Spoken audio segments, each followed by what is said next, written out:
Hello, George Krumm here. Welcome to the third annual Think Outside Virtual Outdoor Show. In this seminar, we're going to talk about the non-slip loop knot. The non-slip mono loop knot is a very versatile knot that you can use for everything from stillwater fly fishing for trout to saltwater trolling for salmon. And the only thing that changes is the scale of the knot itself. I'm going to tie it first using this paracord so that you can better see how the knot is constructed. And then I'll tie it onto a B&R twitching jig. One of the things to keep in mind with this knot is you can vary the size of the loop. You want the loop to be big enough so that the lure or fly can freely swing on the loop, but not so big that it affects the overall appearance of the presentation. That becomes more critical the smaller the lure is. For instance, with a size 12 chironomid pupa imitation, I want a pretty small loop. I'll show you how to vary the size of the loop. Here the knot is in general. You're going to start, if this is your main line, this would go to the rod tip, this would go to your lure. And the first thing that we do is we tie a simple overhand knot in the material like this. Next, I would then slip the hook eye through the line or the split ring or the welded ring of a spoon or something like that. For this demonstration, I'm going to tie it without a hook or anything. So here we have our overhand knot. We're going to take the tag end and we're going to feed it through that overhand knot the same way that it's coming out. For instance, if you look closely here, you can see that the way I'm holding it, this tag end is coming out the bottom of the loop. We're going to go back in the bottom of the loop, like so. Then we're going to take this tag end and wrap it 2 or 3 times around the main line. Okay, looks like so. Now we're going to take the tag end and we're going to slip it between the loop that we just formed and the line that just came in. So if you watch closely, I'm going to slip it in like that. So it's not going through the center of everything, it's going through the side of the knot, and then we're going to pull it tight. And when it snugs up, you have your loop, and you'll notice that the tag end is actually pointing towards the lure. That's as it should be. It shouldn't be pointing straight out to the side, or in this case, straight up in the air.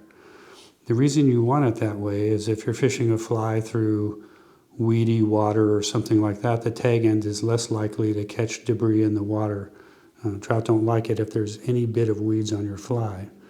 It doesn't really matter for a bigger presentation like a spoon or a twitching jig like we're going to use in a minute, but it does matter for the fly presentation. The overall beauty of this is with this loop here, the fly is free to wobble in virtually any direction. If you're fishing a chironomid under an indicator, the waves from the wind will actually make your fly kind of dance around in different directions, making it appear more lifelike. They really like that. A little anecdote on that, I took a guy fishing Stillwater one time and I told him that he should use a non-slip mono loop knot. He was insistent on using his favored clinch knot or whatever it was, but it was a non-loop knot. We were fishing chironomid pupa under an indicator, and in the course of an afternoon, the 2 of us that were fishing with the loop knot landed roughly 25 fish. Our buddy fishing a fixed knot with no loop landed 0. He didn't get a bite. And he was an experienced stillwater angler, so he became a believer that day in the non-slip mono loop knot. I mentioned earlier that you can vary the size of the overall loop that you wind up with this knot, and I'm going to show you some examples of that right now. So we start our knot just as we always do. We thread it through like I explained previously.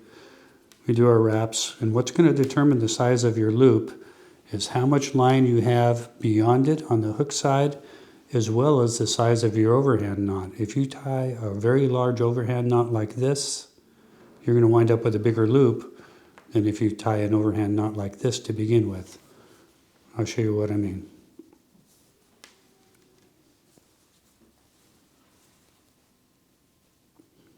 Now to keep this loop on this side to be roughly that size, I don't pull on the standing portion of the line, I pull on the tag end primarily. And you'll see that if anything, the loop actually gets a little smaller. For small presentations like flies, that's generally better. Now I'll tie one with a much larger loop. Everything starts out the same old overhand knot. In this case, I'm going to make the overhand knot larger.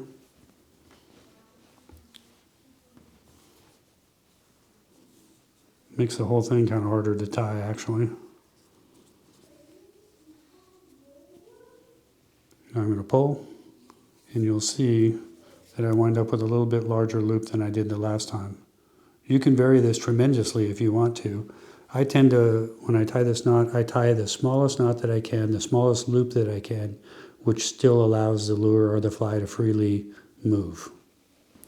Okay, so now we're going to tie the non-slip mono loop knot using a piece of 12-pound test fluorocarbon leader material and being our twitching jig.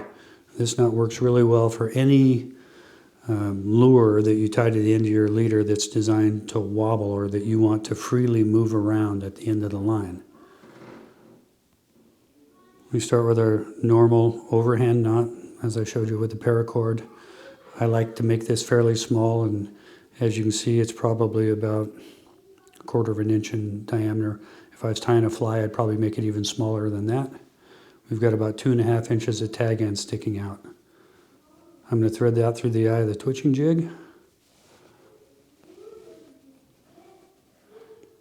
I'm going to thread that up through the overhand knot. And I know this is difficult to see. What I'm doing now is I'm cheating the overhand knot down towards the eye of the hook. And I'm going to hold it there. I'm just going to grab the whole thing and hold it so it can't move. Then I'm going to take my tag end and wrap it around the main line. In this case, when I'm using 12-pound test, I'm going to go around 3 times. If I was using 3X fluorocarbon tippet for a fly, I'd go around 2 times. That's enough, I've found. I'm going to wet it.